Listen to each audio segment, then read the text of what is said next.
अहनबमक्तदा ताबीरिबा ख्वाई पुम्नमकपु Matangi Manipuri वारीगी YouTube channel असिना तरामना ओकपगा लोइनना इकोकनोना खुरुमजरी ngasi नोमाइजिंग नुमितकी अखन्नना मियांगदमक पुजरकली वारी मचागी मथेल खुदोल तमजगदौरिबा वारी मचा असिगी ममिंगदी थाबल मंगालदा मैसा खांगलिबा उपाल वारी असिबु पाथोकचबा मतमदा असोइबा अरानबा यावरबसु ताबीरिबा ख्वाई पुम्नमकना ngakpigani लांथोकचरी वारी मचा थाबल मंगालदा मैसा खांगलिबा उपाल होंबा नाइना चतलिबा ताइबंग मेयोय पोक असिदा अहोंबा लेतबा ताइबंग कनाबु लेरंगबा मालेमसिदा मतम कोबी लेरेंबी इमासु सोइफाद्रबा मागी खोंचत्ता कनागी अथिंगबा लेतना इंगना चिकना लिरी खोरीना मिकुप अमता पंथबा लेतना चतली ऋतु मासु मागी खोंचत कायदना अदुमक चतली ऋतु कौबी लेरेंबी मतम कौबी लेरेंबी इमा अनीसिना होंबा लेतना अचान मिराय नाइदा ताइबंग पुंबदा सरुक चप मानना पुंफम अमतदा उहल्ली येनबिरी मखोगी फजबा अमसुंग मगुल सिंबु अदुबु मियोइबा अखोइदी मपुना सिनरकपा थौदांगदो नाथैदुना हेक हेक मचतले मसागी ओइजबा खरगिदमक याथंग अदो कौथोक्तुना महौसागी खुसेमबु टेमसिंगनरगली जीबलक्तगी अथोइबनी हाइनरिबा ताइबंग मियोइबदी ऋतु इमा अमदी मतंगी लाइरेंबी इमाबु अमुबा काली तैसिन्नबा होनरी मिंगचत थिहल्ली नुंसी खंगदे हाइदुना थीना थीना चैररी वाखल खंथबा ngamba मिनुंसी लै हाइनरिबा मियोइबा अखोइना वाखल सु खंजबा ngамदबा अनिंगबा अपामबा फोंदोकपसु हैतबा अतोप थवाई पानबा अमदी मखोइगी अकोइबदा मखोइगा सागोनरगा हिंगमिनरिबा सिंगदा चाइना चैथेंग कया अमा मसिंग थिंगमदना पीररी फंगहल्ली हंजिन हंजिन अवा मैसा कया मसिदबु करमना मियोइबबु जीबलक्तगी अथोइबनी मिनुंसी लै हाइगदौरिबनो मदुगी महुत जीबलक्तगी ख्वाइदगी तोलबा मपोगनी मसीना हेना चुनरुद्रा अकाउ परेना लांगोय चल्लबा मियोइ पोक असिदा हौखिबा पुंसी मतेक अमगी वारीना अइबु हंजिन हंजिन ओटलरी काउथोकपु सुंगमदा हेना निंगसिंगहल्ली निंगसिंगलुबा खुदिंग पेंदबा खोरांग खोइसाउनबना इसा पुंबा थुमहल्ली निंगसिंगली ngasisu अइगी ननाउगी नुंगसिरबा सक्तमदो मोंग हादना नोकपा मोमोन मिनोकदो अखोई पुंबा सुमतखिबने पोथाफम ओइखिबने अखोइगी असागी मंगाल ओरंबने इनाउना अखोइगी पुंसिदा अदुबु मंगाल असे कुइना लोइनो हाइना तमलमद्री मपोक असिदा कुइरे नुंगसिरबा इनाउदो उखिदबा मालेमसिदा अदुबु नंगना हाइरंबा वाहिसिंगदो काउबा लेते निंगसिंगली ngasisu नंगी दामचा ममा चेचेना तारी ngasisu नंगी नुंगसिरबा यावा खोंजेलदो निंदुना लेरी अखोई पुंबदा इनाउगी खोंजेलदो नंगना पामजना साखिबा मथेल थोंबा मतमदा चेचेना नंगी सरुक खागलिये चन नुमित्तो निंगसिंगली ngasisu नंगना हाइखिबदो चिचे चिचे UPSC सिविल सर्विस की प्रीलियम रिजल्ट आउट ओरी लुपा यांखे खत पियो चिचे साइबर रिजल्ट यंगे चिंगा मखोंदने असुमना हराउबगा पाखतबगा लोइनेना हाइरमखिबदो पैसादु लौरगा नंगना चटखिबा गेट यौरुरगा अमुक हंजिलकलगा चिचे ngasiदी सौग्रीगा कंगलायन पाकनंगा चासिको को ममादने थोंग हायोबा पाउ नुंगाइबा परक्तोइने हिंजांग हाउनसिको चिचे आई चले चिचे वहाई से हाइदुना ही हिगतुना इंगाउ ngauna चटखिबदो नुमित अदुदा नंगना नोखिबा मिनोक्तुना अरोइबो ओइख्रेको चन ꯁꯟꯙ꯭ꯌꯥ ꯋꯥꯏꯔꯝ ꯗꯨꯛ ꯊꯥꯎꯃꯩ ꯀꯠꯄ ꯂꯣꯏꯔ ꯐꯥꯎꯕ ꯑꯩꯈꯣꯏ ꯆꯟ ꯍꯜꯂꯛꯈꯤꯗꯦ꯫ ꯏꯁꯥꯗ ꯄꯥꯈꯠꯄ ꯂꯥꯡꯇꯛꯅꯕ ꯍꯦꯜꯂꯛꯈꯤ꯫ ꯏꯃꯥꯁꯨ ꯌꯦꯠꯀꯤ ꯄꯥꯝꯕꯣꯝ ꯌꯥꯝꯅ ꯆꯣꯡꯉꯤ ꯍꯥꯏꯗꯨꯅ ꯂꯩꯔꯤ꯫ ꯆꯥꯛ ꯊꯣꯡꯐꯝ ꯈꯪꯗꯦ꯫ ꯄꯨꯛꯅꯤꯡ ꯆꯪꯂꯨꯗꯅ ꯊꯣꯡꯂꯤ ꯆꯥꯛꯇꯣ꯫ ꯆꯟꯅ ꯍꯥꯏꯔꯝꯕ ꯃꯇꯨꯡ ꯏꯟꯅ ꯃꯥꯅ ꯄꯥꯝꯖꯕ ꯌꯦꯟꯁꯥꯡꯗꯣ ꯊꯣꯡꯂꯦ꯫ ꯃꯥꯒꯤ ꯐꯣꯟꯁꯨ ꯔꯤꯡ ꯆꯠꯂꯒ ꯄꯥꯏꯔꯛꯇꯦ꯫ ꯃꯁꯤꯅ ꯍꯦꯟꯅ ꯑꯩꯈꯣꯏ ꯄꯨꯝꯕ ꯄꯥꯈꯠꯍꯜꯂꯦ꯫ ꯉꯥꯏꯍꯥꯛ ꯂꯩꯔꯒ ꯆꯟꯒꯤ ꯐꯣꯟꯗꯒꯤ ꯀꯣꯜ ꯑꯃ ꯂꯥꯛꯈꯤ꯫ ꯑꯩ ꯄꯟꯊꯗꯅ ꯈꯨꯗꯛꯇ ꯐꯣꯟꯗꯣ ꯄꯥꯏꯈꯠꯂꯦ꯫ ꯍꯜꯂꯣ ꯆꯟ, ꯅꯪ ꯍꯜꯂꯛꯇ꯭ꯔꯤꯕ꯭ꯔꯣ? ꯃꯃꯥ ꯏꯕꯥꯅꯤ ꯑꯩꯈꯣꯏ ꯂꯩꯔꯛ ꯃꯆꯤꯟꯗ ꯉꯥꯏꯔꯝꯃꯣ ꯍꯥꯏꯕ꯭ꯔꯣ? ꯑꯗꯨꯕꯨ ꯆꯟꯒꯤ ꯐꯣꯟꯗꯣ ꯅꯨꯄꯥ ꯑꯃꯒꯤ ꯈꯣꯟꯖꯦꯜꯅ ꯍꯥꯏꯔꯛꯈꯤꯕ ꯋꯥꯍꯩꯗꯨꯅ ꯑꯩꯕꯨ ꯁꯪꯁꯥꯔ ꯑꯃꯗ ꯂꯩꯍꯟꯈ꯭ꯔꯦ꯫ ꯅꯨꯄꯥ ꯑꯗꯨꯅ ꯍꯜꯂꯣ ꯍꯥꯏꯅ ꯂꯥꯎꯔꯛꯄꯗꯨꯅ ꯑꯩ ꯒ꯭ꯌꯥꯟ ꯂꯥꯛꯈꯤ꯫ ꯍꯜꯂꯣ, ꯇꯥꯏꯌꯦ꯫ ꯀꯔꯤ ꯍꯣꯁꯄꯤꯇꯥꯜꯗꯅꯣ? ꯑꯩꯈꯣꯏ ꯂꯥꯛꯅꯕ ꯇꯧꯔꯒꯦ꯫ ꯑꯩꯈꯣꯏ ꯂꯥꯛꯇ꯭ꯔꯤ ꯐꯥꯎꯕꯗꯗꯤ ꯂꯩꯕꯤꯔꯝꯃꯣ꯫ ꯐꯣꯟ ꯊꯝꯈ꯭ꯔꯕ ꯃꯇꯨꯡꯗ ꯑꯩ ꯇꯧꯐꯝ ꯈꯪꯈꯤꯗꯦ꯫ ꯃꯃꯥꯕꯨ ꯀꯧꯔꯦ꯫ ꯀꯔꯤ ꯍꯥꯏꯗꯨꯅꯣ ꯍꯥꯏꯐꯝ ꯈꯪꯈꯤꯗꯦ꯫ ꯃꯃꯥꯒꯤ ꯑꯣꯏꯔꯤꯕ ꯐꯤꯕꯝꯁꯤꯗ ꯈꯪꯍꯥꯏ ꯍꯥꯏꯕꯁꯨ ꯌꯥꯗ꯫ ꯑꯗꯨꯕꯨ ꯍꯥꯏꯗꯕꯗꯤ ꯌꯥꯗꯕꯅꯤꯅ ꯑꯩꯅ ꯄꯥꯈꯠꯂꯅꯤ ꯌꯥꯔꯔꯣꯏ ꯍꯥꯏꯗꯅ ꯇꯞꯅ ꯐꯥꯊꯔꯒ ꯍꯥꯏꯔꯦ꯫ ꯃꯃꯥ, ꯆꯟꯗꯣ ꯍꯧꯖꯤꯛ ꯔꯤꯝꯁꯇ ꯂꯩꯌꯦ ꯍꯥꯏꯌꯦ꯫ ꯒꯥꯔꯤꯅ ꯊꯦꯡꯂꯝꯕꯅꯦ ꯍꯥꯏ꯫ ꯄꯥꯈꯠꯀꯅꯣ ꯃꯃꯥ, ꯌꯥꯝ ꯀꯟꯅ ꯁꯣꯛꯄ ꯅꯠꯇꯦ ꯍꯥꯏꯌꯦ꯫ ꯀꯔꯤꯅꯣ ꯍꯥꯏꯔꯤꯁꯤꯕꯨ ꯕꯦꯕꯦ? ꯀꯃꯥꯏꯅ ꯇꯧꯔꯤꯅꯤ ꯍꯥꯏꯒꯦ? ꯍꯥꯏꯌꯨ, ꯀꯃꯥꯏꯅ ꯇꯧꯔꯤꯅꯤ ꯍꯥꯏꯒꯦ? ꯑꯣ, ꯌꯥꯝꯅ ꯋꯥꯔꯝꯂꯅꯤ ꯏꯆꯥꯗꯣ꯫ ꯆꯩꯅꯥ ꯈꯥꯡꯕ ꯍꯩꯇꯕꯅꯤ꯫ ꯁꯦ ꯕꯦꯕꯦ, ꯂꯣꯏꯁꯤꯜꯂꯣ ꯂꯣꯏꯁꯤꯜꯂꯣ ꯕꯦꯕꯦ, ꯆꯠꯅꯕ ꯇꯧꯔꯁꯦ, ꯂꯣꯏꯁꯤꯜꯂꯣ꯫ ꯆꯟ, ꯃꯃꯥ ꯂꯥꯛꯂꯦ꯫ ꯏꯆꯥꯒꯤ ꯅꯥꯛꯇ ꯃꯃꯥ ꯂꯥꯛꯂꯦ꯫ ꯑꯁꯨꯝꯅ ꯁꯣꯔ ꯆꯅꯤꯡ ꯆꯃꯥꯡ ꯍꯣꯜꯂꯛꯈꯤ ꯃꯃꯥꯗꯣ꯫ ꯃꯃꯥ, ꯑꯗꯨꯝꯅ ꯇꯧꯔꯗꯤ ꯌꯥꯔꯔꯣꯏꯌꯦ꯫ ꯁꯦ, ꯅꯁꯥꯗꯣ ꯌꯥꯔꯔꯣꯏ꯫ ꯁꯦ, ꯑꯩꯈꯣꯏ ꯍꯣꯁꯄꯤꯇꯥꯜꯗ ꯆꯠꯅꯕ ꯇꯧꯁꯤ ꯃꯃꯥ꯫ ꯂꯥꯏꯅꯤꯡꯊꯧ ꯂꯥꯏꯃꯥꯔꯦꯝꯕꯤ ꯏꯃꯥꯕꯨ ꯆꯦꯠꯅ ꯈꯨꯔꯨꯝꯂꯁꯤ ꯃꯃꯥ꯫ ꯃꯃꯥ ꯏꯕꯥꯅꯤ ꯍꯣꯁꯄꯤꯇꯥꯜ ꯂꯣꯝꯗ ꯂꯥꯛꯂꯦ꯫ ꯂꯝꯕꯤꯗ ꯆꯠꯅ ꯆꯠꯅ ꯅꯅꯥꯎꯗꯁꯨ ꯐꯣꯟ ꯇꯧꯗꯨꯅ ꯍꯣꯁꯄꯤꯇꯥꯜꯗ ꯂꯥꯛꯅꯕ ꯍꯥꯏꯈꯤ꯫ ꯍꯣꯁꯄꯤꯇꯥꯜꯗ ꯑꯩꯈꯣꯏꯅ ꯌꯧꯔꯛꯄꯗꯗꯤ ꯑꯩꯈꯣꯏ ꯅꯅꯥꯎ ꯍꯥꯟꯅ ꯂꯩꯔꯝꯂꯦ꯫ ꯆꯟꯕꯨ ꯄꯨꯈꯠꯂꯛꯄꯗ ꯌꯥꯎꯕ ꯃꯤꯅꯤ ꯍꯥꯏꯕ ꯑꯃꯒ ꯋꯥꯔꯤ ꯁꯥꯔꯒ ꯂꯩꯔꯝꯃꯤ꯫ ꯃꯤꯗꯨꯅ ꯇꯝꯕꯗꯒꯤ ꯈꯪꯂꯦ꯫ ꯆꯟꯅ ꯁꯥꯏꯕꯔꯗꯒꯤ ꯊꯣꯛꯂꯛꯂꯒ ꯌꯨꯝꯂꯣꯝꯗ ꯍꯟꯅꯕ ꯆꯤꯡꯉꯥꯃꯈꯣꯡꯒꯤ ꯀ꯭ꯔꯣꯁꯤꯡꯗꯣ ꯂꯥꯟꯊꯣꯛꯂꯒ ꯃꯣꯖꯤ ꯂꯩꯕ ꯑꯗꯥꯏ ꯌꯧꯔꯛꯄꯗ ꯁ꯭ꯄꯤꯗ ꯀꯟꯅ ꯊꯧꯔꯛꯄ ꯇꯥꯇꯥ ꯇꯌꯥꯔ 10 ꯄꯥꯟꯕ ꯑꯗꯨꯅ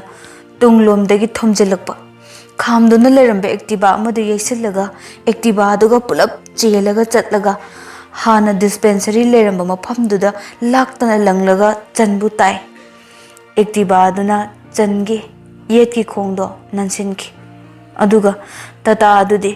ꯏꯔꯣꯝ ꯂꯩꯀꯥꯏꯔꯣꯝꯗ ꯐꯥꯎꯖꯤꯜꯂꯒ ꯑꯗꯨꯃꯛ ꯆꯦꯟꯈ꯭ꯔꯦ ꯍꯥꯏꯗꯨꯅ ꯄꯥꯎꯗꯝꯂꯛꯈꯤ꯫ ꯑꯃꯝ ꯑꯉꯥꯟ ꯁꯤꯟꯅꯔꯛꯄ ꯃꯇꯝ ꯑꯣꯏꯕꯅ ꯒꯥꯔꯤ ꯅꯝꯕꯔꯁꯨ ꯈꯪꯍꯧꯗ꯭ꯔꯦ ꯍꯥꯏ꯫ ꯑꯗꯨꯒ ꯒꯥꯔꯤꯗꯨꯗꯤ ꯑꯗꯨꯃꯛ ꯇꯥꯟꯅꯕ ꯐꯪꯗꯅ ꯆꯦꯟꯈ꯭ꯔꯦ ꯍꯥꯏꯔꯤ꯫ ꯍꯣꯁꯄꯤꯇꯥꯜꯗ ꯄꯨꯈꯠꯂꯛꯄꯁꯨ ꯈꯔ ꯊꯦꯡꯈ꯭ꯔꯦ ꯍꯥꯏ꯫ ꯃꯅꯤꯄꯨꯔꯒꯤ ꯍꯧꯅꯕꯤ ꯑꯁꯣꯛꯄꯗꯣ ꯍꯣꯁꯄꯤꯇꯥꯜꯗ ꯄꯨꯈꯠꯄꯤꯕꯒꯤ ꯃꯍꯨꯠꯇ ꯑꯣꯝꯁꯤꯟꯗꯨꯅ ꯌꯦꯡꯂꯒ ꯑꯗꯨꯝ ꯂꯩꯕꯒꯤ ꯆꯠꯅꯕꯤꯗꯨꯅꯤ꯫ ꯆꯟꯗꯣ ꯑꯦꯛꯁꯤꯗꯦꯟ ꯍꯦꯛ ꯊꯣꯛꯄꯒ ꯒ꯭ꯌꯥꯟ ꯃꯥꯡꯗꯦ꯫ ꯑꯗꯨꯝ ꯒ꯭ꯌꯥꯟ ꯇꯥꯔꯝꯃꯤ ꯍꯥꯏ꯫ ꯃꯥꯕꯨ ꯍꯣꯁꯄꯤꯇꯥꯜꯗ ꯄꯨꯕꯤꯌꯨ, ꯌꯨꯝꯗ ꯄꯥꯎ ꯄꯤꯕꯤꯌꯨ, ꯌꯨꯝꯁꯨ ꯂꯥꯞꯇ꯭ꯔꯤ, ꯐꯣꯟ ꯇꯧꯕꯤꯌꯨ ꯍꯥꯏꯗꯨꯅ ꯂꯩꯀꯥꯏꯒꯤ ꯅꯨꯄꯥ ꯃꯆꯥ ꯑꯃꯗ ꯃꯥꯒꯤ ꯐꯣꯟꯗꯣ ꯄꯤꯈꯤ ꯍꯥꯏ, ꯃꯥꯕꯨ ꯀꯟꯕꯤꯌꯨ ꯍꯥꯏꯗꯨꯅ꯫ ꯑꯗꯨꯕꯨ ꯀꯅꯥꯅꯣ ꯍꯥꯏꯗꯤ ꯈꯪꯍꯧꯗ꯭ꯔꯦ ꯐꯣꯟ ꯄꯥꯏꯈꯤꯕ ꯃꯤꯗꯣ꯫ ꯄꯥꯎꯗꯤ ꯍꯥꯏꯕꯤꯔꯝꯂꯦ, ꯑꯗꯨꯕꯨ ꯐꯣꯟꯗꯤ ꯑꯗꯨꯝ ꯁ꯭ꯋꯤꯆ ꯑꯣꯐ ꯂꯩꯈ꯭ꯔꯦ꯫ ICUꯗꯒꯤ ꯅꯔꯁ ꯑꯃ ꯊꯣꯛꯂꯛꯂꯒ ꯑꯩꯈꯣꯏꯒꯤ ꯆꯟꯗꯣ ꯒ꯭ꯌꯥꯟ ꯂꯥꯛꯂꯦ, ꯎꯅꯕ ꯌꯥꯅꯤ ꯍꯥꯏꯕꯗꯒꯤ ꯏꯃꯥꯒ ꯏꯕꯥꯅꯤ ꯆꯪꯂꯦ꯫ ꯑꯩꯈꯣꯏ ꯅꯥꯎꯅ ꯗꯣꯛꯇꯔꯅ ꯀꯧꯕꯗꯒꯤ ꯗꯣꯛꯇꯔꯒꯤ ꯀꯦꯕꯤꯟꯗ ꯑꯣꯏꯅ ꯆꯠꯈ꯭ꯔꯦ꯫ ꯆꯟꯗꯣ ꯃꯁꯥꯗꯤ ꯐꯤꯕꯝ ꯀꯔꯤꯃꯠꯇ ꯁꯣꯛꯇꯦ꯫ ꯌꯦꯠꯀꯤ ꯈꯣꯡꯗꯣ ꯑꯗꯨ ꯈꯛꯇꯅꯦ꯫ ꯏꯃꯥꯒ ꯏꯕꯥꯅꯤ ꯎꯕꯗ ꯆꯟꯅ ꯋꯥ ꯇꯞꯅ ꯉꯥꯡꯂꯛꯈꯤ꯫ ꯆꯦꯆꯦ, ꯑꯩꯅ ꯑꯩꯈꯣꯏ ꯂꯩꯀꯥꯏꯒꯤ ꯅꯨꯄꯥ ꯑꯃꯗ ꯌꯨꯝꯗ ꯄꯥꯎ ꯄꯤꯕꯤꯌꯨ ꯍꯥꯏꯗꯨꯅ ꯐꯣꯟ ꯇꯧꯍꯟꯈꯤꯕꯅꯦ꯫ ꯑꯗꯣ ꯐꯣꯟꯗꯣ ꯄꯤꯔꯝꯂꯕ꯭ꯔꯥ ꯆꯦꯆꯦ? ꯆꯟ, यारेसे केम खलुरनो नंबु हॉस्पिटल दा पुखलमलिबसे लाइबक फरबने अखोइगिदि फोन दिने कोन अमुक लेरसु याय अदो नंबु गाड़ी दो मसक खंब्रो तुंगलोमदगी थोमलकपने अदुगा अमुक चेलगा पाइथोकलगा लंबीदा ताबने हे कोकता डायरेक्ट येसलहुदबगी ज्ञान मांगदबनी चे खुदक्तुदा ऐंगोंदगी अमुक हेंगतलगा थौखिबनी गाड़ीदो उरदी खंगबा ngomgani चे अंगौबु मचुने फरेसे वायमना nganगनो पथारो नसादो फरगने करी कमदौबो हाइदो खनारसे ममा ऐ खोंगे से लेंबा ngamdre aduga kamyagi sidasu yamna naye mama ai khangba yamna ngamdi mama se isane kashu toroi mama leri sidi nangi damsa do doctor unaba changkhibane la agane doctor ko hange se mama leye icha naba yade mitto usillo potha na bo hono iza dine mama na haibe iluse iza naba yade iza kashu toroi mama ai chaklamna lame aina haramba hinsang do mama ai ko yamna ngowe wahai singdo mapung phana luisinba ngamkidre sor chawna honduna gyan adumak mangkre nurse na doctor kongnaba ko chen ki aikhoi room dadagi thokura hairakpadagi thoklakle mapanda nanawga ibani wari sari mamadagi khara chathoklaga nanaw changi sibu karine harige doctor na che akhoi changi ye thangbu khongse men atri ama tatle aduna khongse kakpana pharani hari aduga kona artificial gi hapase hai khara di serious ore hari che cs kaise broken obi yaure aduna internal bleeding yarom dobu male report uraga ne khanglani isu yamna ka hena chatkhre hai blood unit khara thorang tokse hai bleeding se leptrabadi amuk ke hena ne kudong tinai orani hai che kaino hai sibo san nangi punsi sibu che hoina kan bangam loroi dori bro asuk nongdam thiba nanaw ibani wari saringai da doctor tholaklaga blood arrange tobiyo na hairaki khudak aduda relatives ke pau piki aduga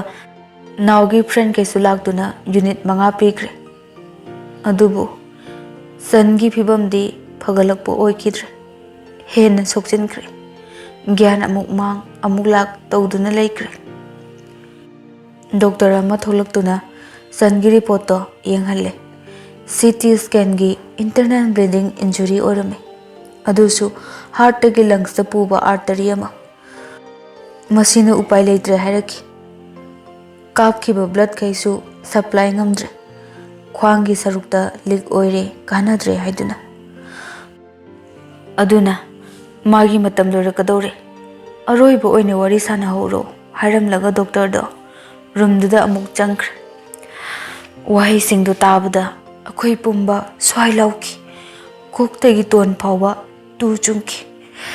kari tawni haiba khangkide matam duda mama de potharaga leibanina doctor na hairambado tahodre adubu aroiba pungpham yoroklabanina kari di tawruni mama bu hodoklaga ICU da changle ekhoi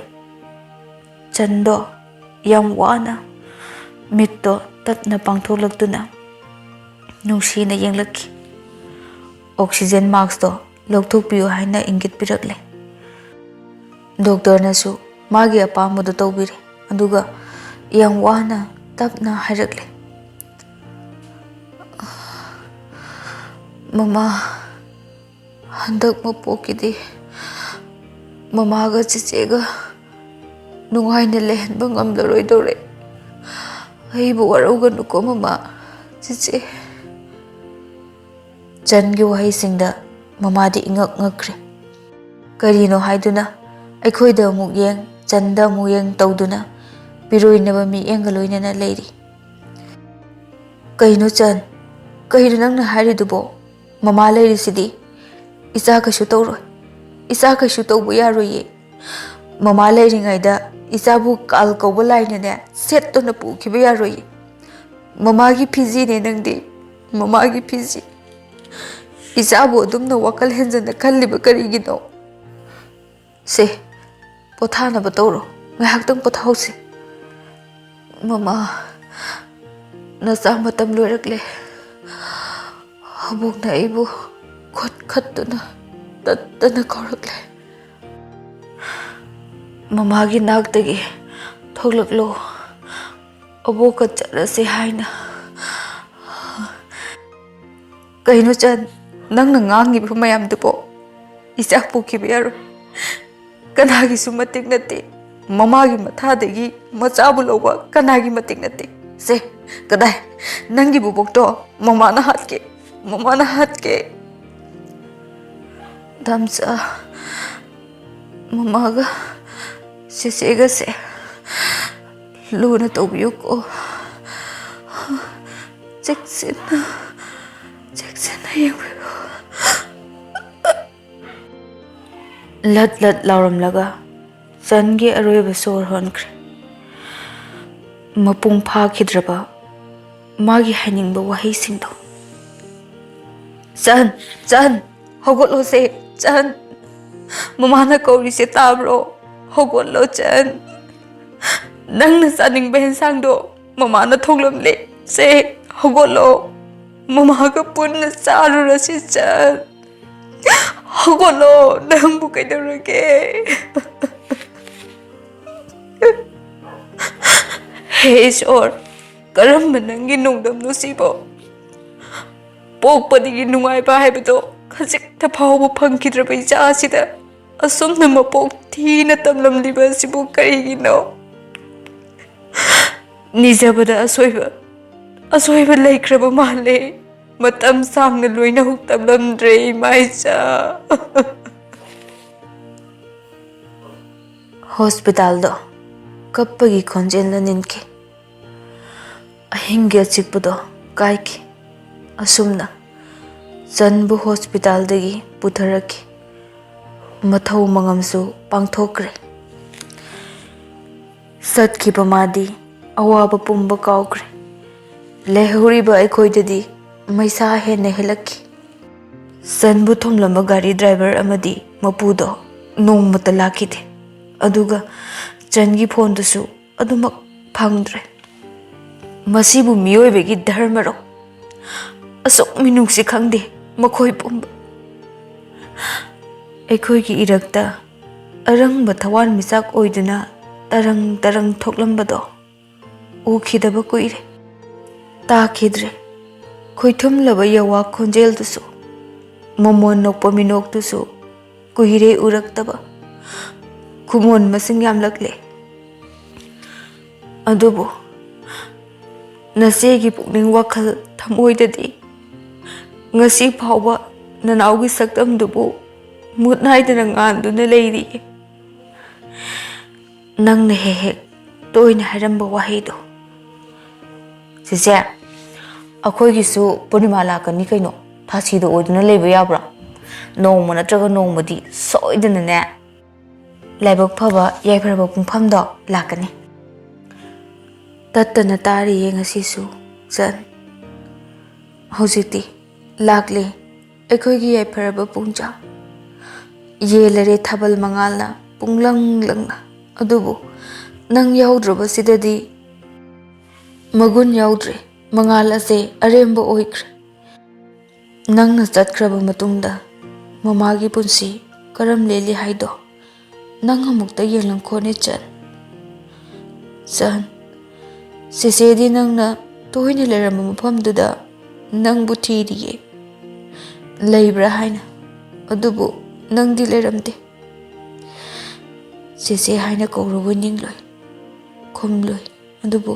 ꯑꯩꯒꯤ ꯋꯥꯈꯜꯇꯃꯛ ꯑꯣꯏꯈꯤ ꯄꯦꯟꯗꯦ ꯆꯟ ꯅꯪꯅ ꯑꯩꯈꯣꯏꯗ ꯆꯜꯂꯝꯂꯤꯕ ꯄꯥꯈꯣꯡꯁꯦ ꯀꯔꯤꯅꯣ ꯉꯁꯤꯗꯤ ꯊꯥꯕꯜ ꯃꯉꯥꯜꯗ ꯎꯔꯨꯝ ꯊꯤꯔꯤꯕ ꯃꯤꯁꯛ ꯍꯥꯏꯕꯗꯣ ꯆꯦꯆꯦ ꯑꯣꯏꯔꯔꯦ ꯃꯩꯁꯥ ꯐꯥꯎꯔꯔꯦ ꯏꯐꯝꯗ ꯃꯉꯥꯜ ꯑꯁꯦ ꯆꯟ ꯋꯥꯔꯤ ꯑꯁꯤꯕꯨ ꯂꯣꯏꯕ ꯐꯥꯎꯕ ꯇꯥꯕꯤꯔꯤꯕ ꯈ꯭ꯋꯥꯏ ꯄꯨꯝꯅꯃꯛꯄꯨ ꯄꯤꯀꯥ ꯑꯉꯣꯝꯅ ꯍꯟꯅ ꯍꯟꯅ ꯊꯥꯒꯠꯆꯔꯤ